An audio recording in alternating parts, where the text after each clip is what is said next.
Hi everybody. So like usual, it's Tuesday and I'm doing a live.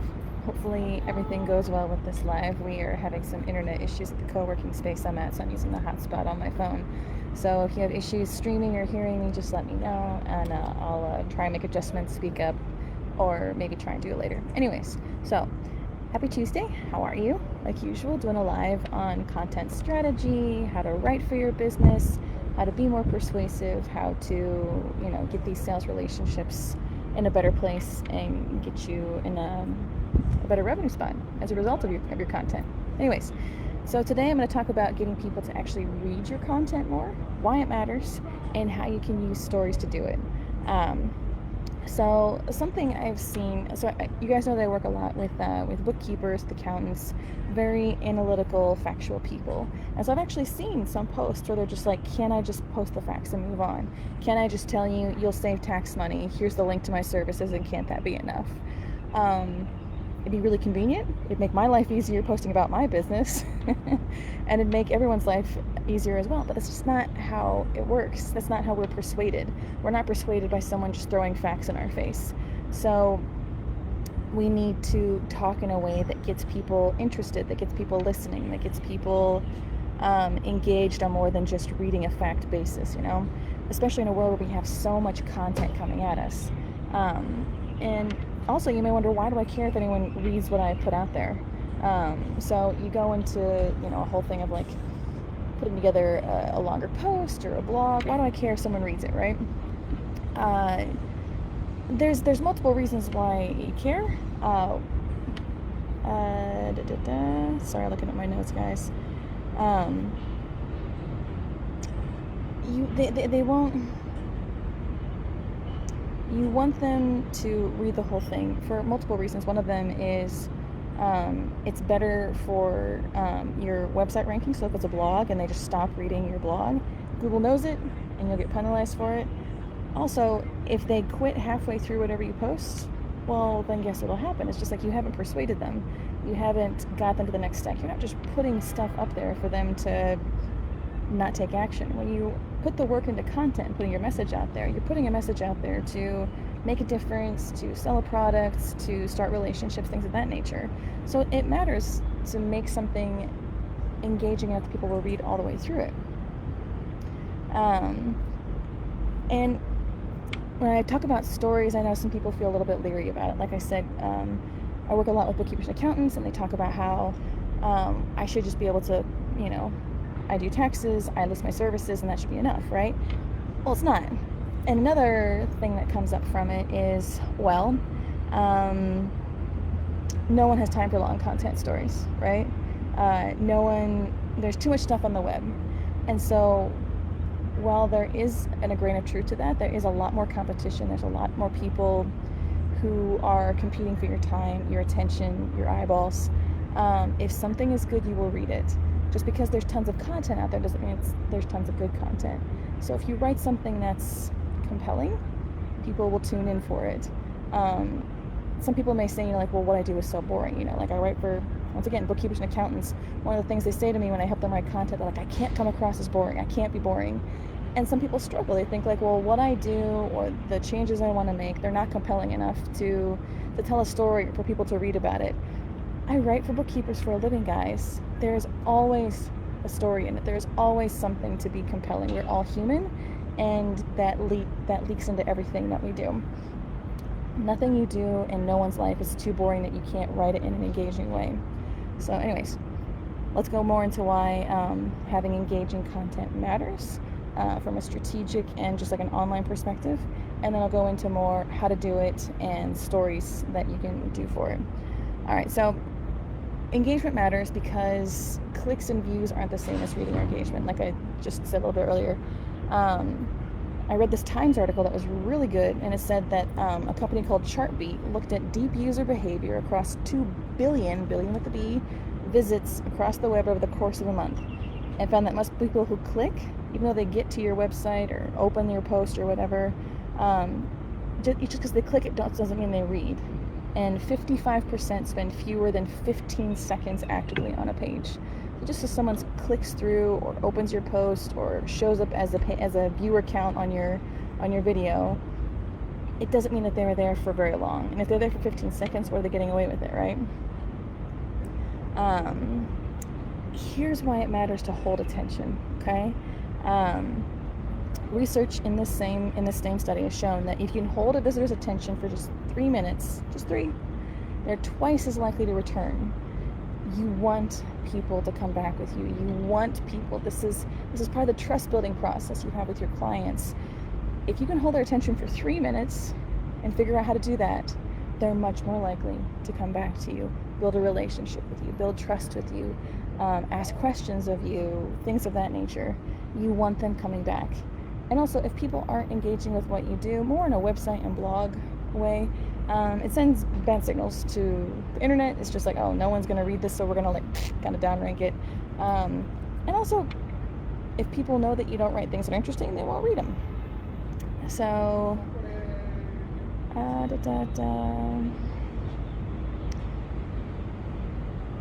yeah, so I told you that, like, you know, there is a glut of content out there. We all want to be out there and be visible.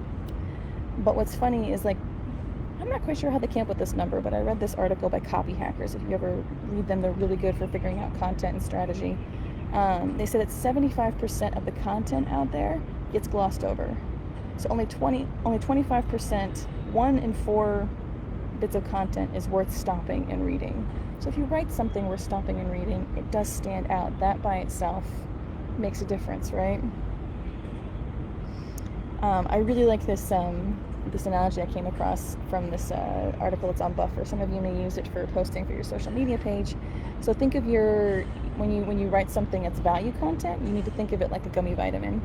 So the analogy here is when you're trying to help someone with your content, you know, give them a tip or share a link or a tool or whatever, you're trying to give them something that's good for them. You're trying to give them a vitamin. And even though you talk about all of the nutrients in the vitamins and things of that nature, just because you list the benefits of what the vitamin can do for you doesn't mean they're going to take it. It's medicine. People don't really want to take medicine. So you have to find a way to make your vitamin a gummy vitamin. So basically taking the valuable stuff that you want to share, that you want to help them with, and deliver it in a way where they'll actually like it, enjoy it. So I really like that analogy. So the content, the way you write it, the engaging way you write it, is basically taking a dry vitamin, this valuable information, this change you want to make, and turning it into gummy vitamins. So you're still helping them, but you're doing it in a very certain way. You're changing the form, essentially. Okay. So in order to be more engaging, there are things you can do in addition to storytelling. So let me go through just a few good tips. A lot of it is stuff that I've talked about before. I'm just putting it into place right now, focusing on like how to get people to engage with your content, how to get them to read your full post, how to get them to comment on your post, and how to keep them coming back to you and interacting with you.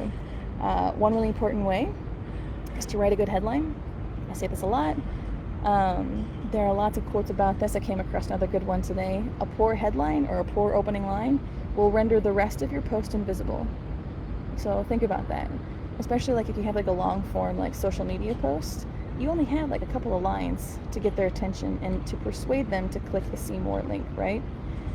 You need that to be good, or else the rest of your post is meaningless.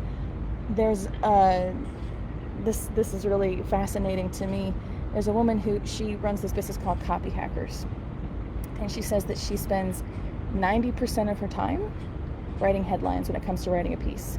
That's how highly she values it. She knows how important it is to get people in from the introduction. They won't read the rest of it if they don't have that. So she has four C's that she puts through the test for her headlines. Is it clear? Is it concise? Will it compel the audience? Is it credible? So basically, don't clickbait, but is it real? Clear, concise, compelling, and credible. There's a couple places that you can go to help with writing your headline. One is if you Google CoSchedule Headline Analyzer, it will help you create a better headline. It'll grade what you put in there, telling you if it's too long, too short, good words, bland words, things of that nature. Another way that you can make your first lines or your headlines better is to use better language. So another thing you can Google is you can Google power words. So it's basically a little bit subjective, but essentially it's making your language a little more colorful, vivid, feelable. Instead of saying worried, say frantic. See how that feels different? Instead of saying take caution, say beware, right? Just feels a little bit different, a little more charged. You want that charge in your headline as much as possible. Another easy thing to do with your posts, use visuals. Even if you're just putting a selfie, we're drawn to faces. Your selfie does something. And also it's how they get to know you. Selfies matter. It sounds crazy. It works. And if not, there's lots of good places where you can find good visuals. Use pictures. Even if it's just like a social media post, use a picture. Have it like convey the problem. So it's just like, you're trying to convey, like you want to help your client go from stress to in control. You're a VA and you're trying to help them, go from completely out of balance with papers all out of array. You can put a picture of a business person in chaos, or you can put a business picture or a picture of a person who's like has everything all put together, right? All arranged. It's supporting the content, and it also draws eyes for visual people. So here's something interesting. Another tip or trick to use when it comes to getting people engaged. It sounds weird because it's business content, but it's just like using your emotions really does work. So I've talked about this in the past. It's important because we buy with our emotions, back up with our brains, right? Well, here's another thing. We actually make emotional choices faster than we make rational choices, okay? The emotional brain processes sensory information 5 times faster than our cognitive brain takes to make a choice with the same input. When you appeal to the emotional thinking, people are actually much more responsive to it. So you want to try and capitalize on that. So another thing to do in your content, if you're trying to talk to them, keep them engaged, keep them reading your content, trusting you, getting to the end, getting to that call to action. Empathize with them. Show them you understand your pain. You see this a lot like on like websites. It's just like, I know where you've been. You're up all night, and I've seen like parenting coaches lately. You can't get the baby to sleep. I know because I've been there. It's empathizing. It's getting into the other person's shoes, right? Once again, I've talked about the importance of this too, but it's a really good way to help them feel understood. People want to feel understood, and they will keep reading if they feel like you care about them, and empathetic content does that. Here's another kind of like, it's a persuasion technique. It's really interesting. It's called like the subtle nod. So in the content, sometimes the best way to grab someone's attention is to first get them to agree with what you say. So I talked about like, persuasion being an important part of your copy in the past. And when you get someone to agree with what you're saying, like just kind of in a small way, you're encouraging them to like keep going with you. Once we agree with something, we're more likely to follow through it. Our ego's kind of tied up in it. We want to make sure that, oh, okay, we are still right the whole way through. So something that could look like is, you could like state I'm trying to think of like what it looked like in the article. I forgot to put it in my notes. But like a subtle nod is just like, we all know that that's going to get done, right? And then like you have this like complicit understanding. Okay, we're both on the same page. We know we agree that that's not going to happen. We agree that that's strange, whatever. It's the subtle nod. And if you can get them to agree with you on something in that way, they're more likely to be invested and go to the end. And another thing, questions are so good. Questions are so good as headlines. Questions are so good for content. A good headline, you can ask a question just up top. Like, think of journalism questions: who, what, where, when, why. For example, something I could post as a content person is just like, when is the best time to post to LinkedIn? I could say something like, things of that nature. So think of questions. People respond to questions. It fires off something in our brain for a conversation.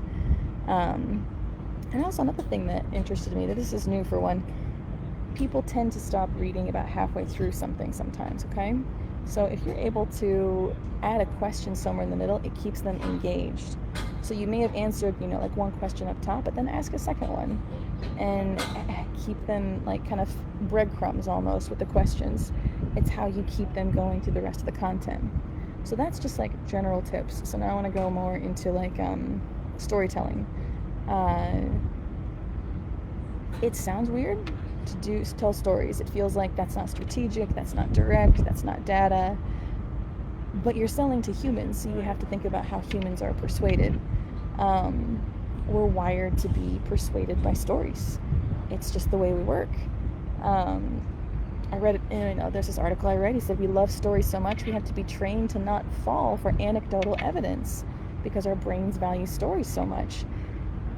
We are trained to be pulled in by them, right? And also, part of that is stories activate a different part of our brain than data. So, like I said earlier, it's just like emotion versus cognition. That's the different parts of your brain act differently. So in the same way, stories activate a different part of our brain than data. So if you hear someone say, so for example, I went over the A/B test results and I had a 75% success rate. This is throwing off the processing language part, your cognition, like more cognitive stuff. But if I start telling you a story, it goes into a different processing place that's more emotional, more personal, and has more of an effect. We hear it differently. And it matters that we hear it differently. So in one study at the University of Washington in St. Louis, researchers studied people's brain activity while they read a story about a boy named Raymond. Now this is really interesting. People talk about how you want to tell a story because you'll help people feel it. And it sounds kind of abstract, but here's what's crazy. In this study, they actually were tracking their brains as they told the story about this boy Raymond.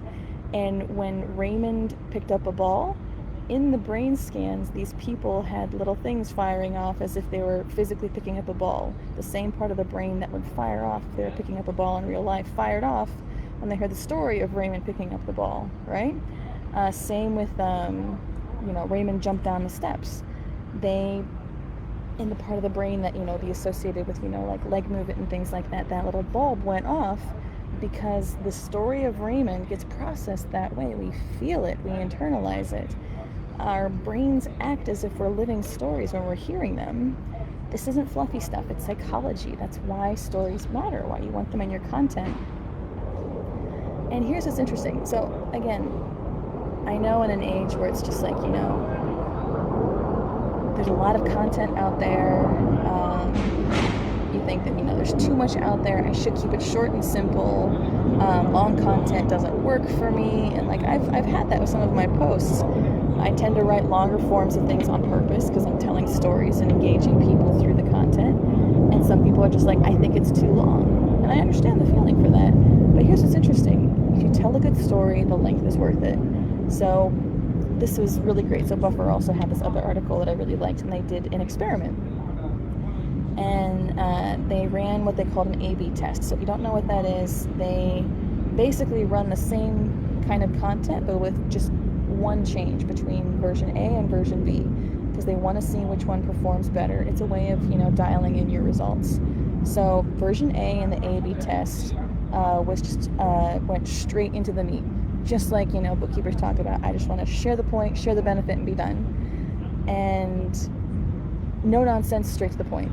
So that was version A. Version B started out with a short story that went into, it had like a narrative. It went into like a personal story, explaining the benefits more like on a personal level. It was longer. It was much longer. So here's the thing. When it came to those two versions, short, succinct version A performed way less than the other one. So the longer version, version B, with the narrative and the intro that did not just jump straight to the point, 300% more read the whole thing. They scrolled all the way to the bottom. Even though the other one was shorter, they didn't even read all of it. But when you started with the story, 300% more people scrolled all the way through even more content, and on average, the time on the page was 5 times more than the other one. Even though it was more content, they were more engaged. Stories have this effect on us. So that's why telling stories matters. It makes good business sense, because remember, you're selling to humans, and humans respond to stories. That's just simple as that. So here's some ways to like tell stories like in a way that will engage people. One is speak conversationally. Speak in the first person. Have a cat. You want to feel like they're talking to you, right? You're in a conversation. Sometimes the way you can do that is just like, you can use an audio app. I don't know if you guys use Otter before, but like it's a pretty good free voice transcription app, and it can help you if you struggle with sounding too stiff in your writing. Try and talk a story out, and then use the way you talked it out as a template for writing. Another good way to make stories like good and memorable is to bring in your 5 senses. So you want people to understand what you're seeing, what you're hearing, what you're tasting, what you're touching, what you're smelling. That makes it very tangible for us. And when our senses are involved, when things are more tangible, they're more memorable. It engages more of the brain, right? So try and talk about, if something is, I can't think of a specific story exactly, but if something is slippery, if it's burning up hot, if it smelled damp outside, bring the senses in if you're telling a story for your business. And the stories you tell, you can just share personal experiences. I talk about moving to Israel. That's my story. No one else has exactly my story. And I can use that to talk about, my work, my life, help you get to know me, help give you metaphors. It's my personal experience. And the good thing about that is original, unique content is important to have to help you stand out. So talking about yourself is a good way to stay unique, right? Also, guess what? Here's what's funny about stories. They work so well, it doesn't even have to be a real story. You can basically use a metaphor as long as you do well with it. So for example, I had this content membership for bookkeepers, and a few weeks ago I put a post in there. I was not quite sure how it would do.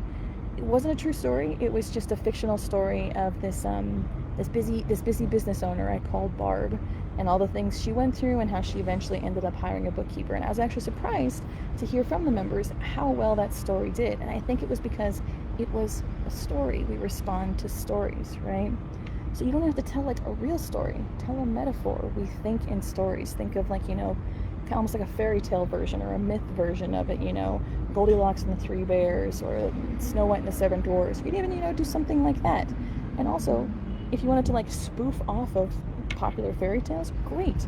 Popular culture, recognizable forms, even better. People respond to that. They know it. They'll it'll work. However, I do have a word of caution for you. I want you to tell stories. I want you to tell stories about yourself, but I don't want you to just talk about yourself for your sake. You need to remember why you're telling your stories. You don't want to put the cart before the horse. You're not just here to talk about yourself just to talk. You're here because this is a strategy. I know it just feels a little awkward sometimes to just tell your stories for your business, but you have to tie it to your business. You're not just talking without purpose. You're not just drinking a beer. You're showing, this is who I am, here's a story, and I know that stories will engage you. Stories are strategic. Stories will get people engaged, keep them coming back, get them to like you, get them to know you, and eventually lead to more sales, more recommendations, more referrals. So that is what I have for you today regarding engagement and storytelling. I'm all about this stuff when it comes to the content I write for my clients, the strategy sessions I do with my clients. I really want your content to be engaging, feel good to you, feel like it represents you. Our stories are important. both on a personal level and on a strategic level, which has been proven time and time again. Anyways, yeah, that's what I have for you today. I hope it helps. Feel free to drop a comment. If you have any questions, a hashtag replay, whatever you got, and I will talk to you guys later. Bye.